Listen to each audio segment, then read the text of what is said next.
is our family. Welcome to another edition of This Is Our Family. This is a place where we can connect and communicate and celebrate with our family. So thank you for joining us today. It's great to have you here. If this is your first time, a special welcome to you. I'm with Dale this morning, who himself has had a very interesting week. Yeah, thanks Joe. Just a quick update on Fletcher. Fletcher came out of the hospital on Monday afternoon. It's great to have him home. He's now into his recovery. Just from Erin and my behalf, I just want to thank the whole of the church for the continual prayer that happened from Saturday afternoon, evening into Monday and post-surgery. We know we have a long road ahead, but if anyone's up for it, it'll be Fletcher.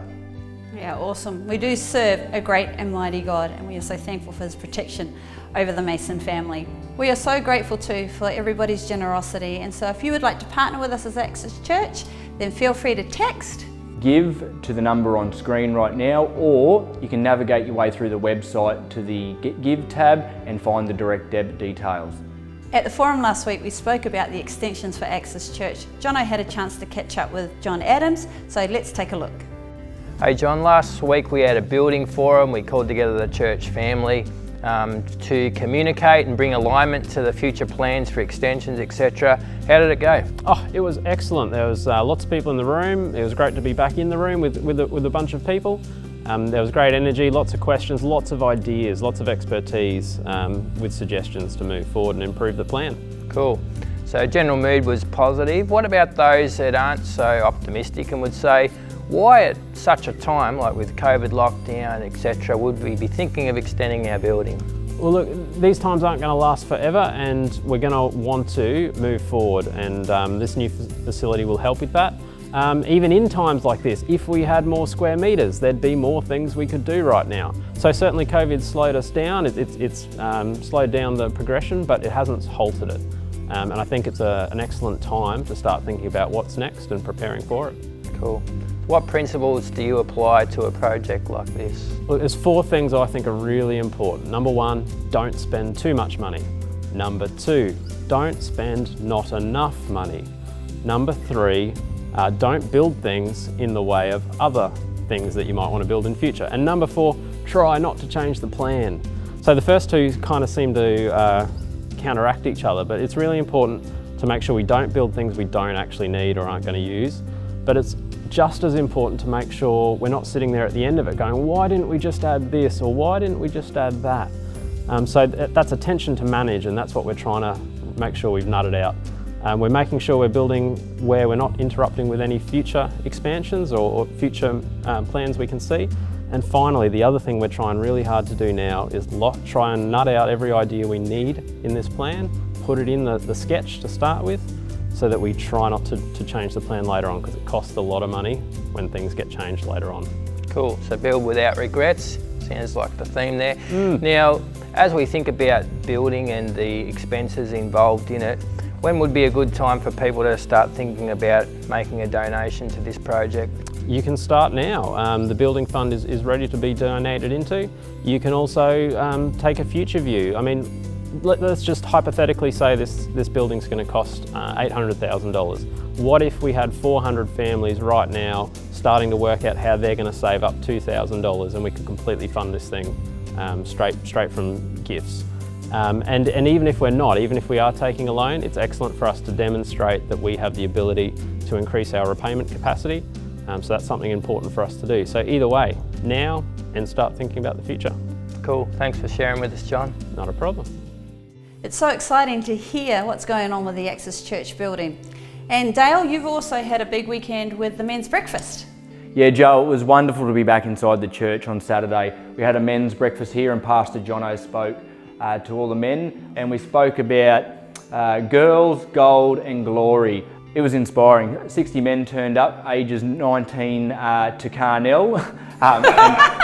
We've probably got to stop doing that, but I blame Jono for the Carnell jokes at the moment. So in a moment, we're going to head into today's message from Jono, but before we do, we get an opportunity to hear from Neil Grady. Neil's going to discuss how he's managed to overcome some challenges in his journey. Hey Neil, you spent much of your life serving God in Papua New Guinea in mission work. I want to take you back in the story though, back to the very first time you felt prompted by God to go there. How old were you and how did it feel to leave a secure job and employment at that point in time?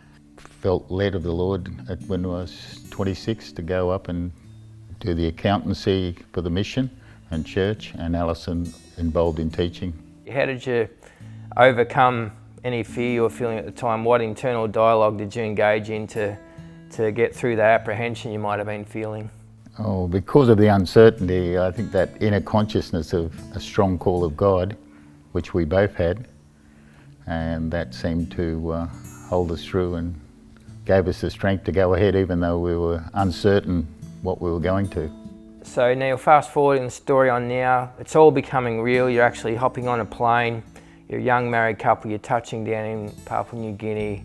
How did it feel at that point? Oh, there was some apprehension, but to us it was only going to be one term. Yep. But it turned out to be 4 terms, and just the uncertainty, but once again it was that continuing trust that God was leading us. How did it feel being a dad in that uncertain environment? What were the family pressures?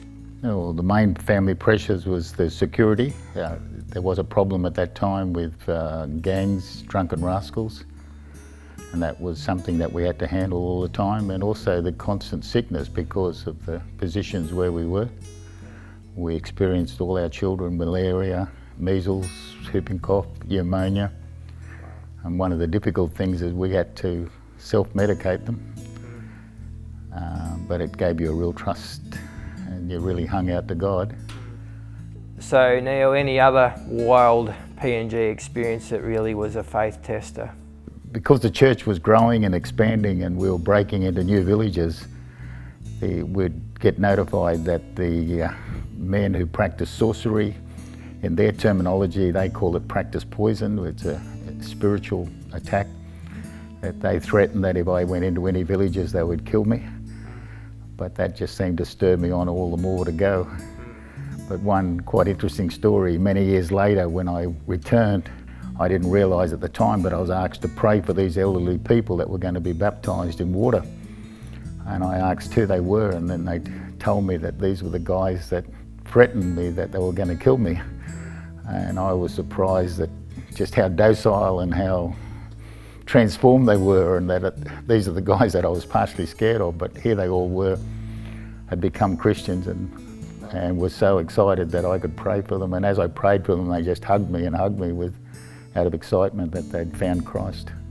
Bringing the story closer to home, Neil, as an elder of the church here in North Lakes, and you think about the uncertain times we're going through right now, what do you see going forward? What are the challenges perhaps for you personally or even for our church community as we look into the future?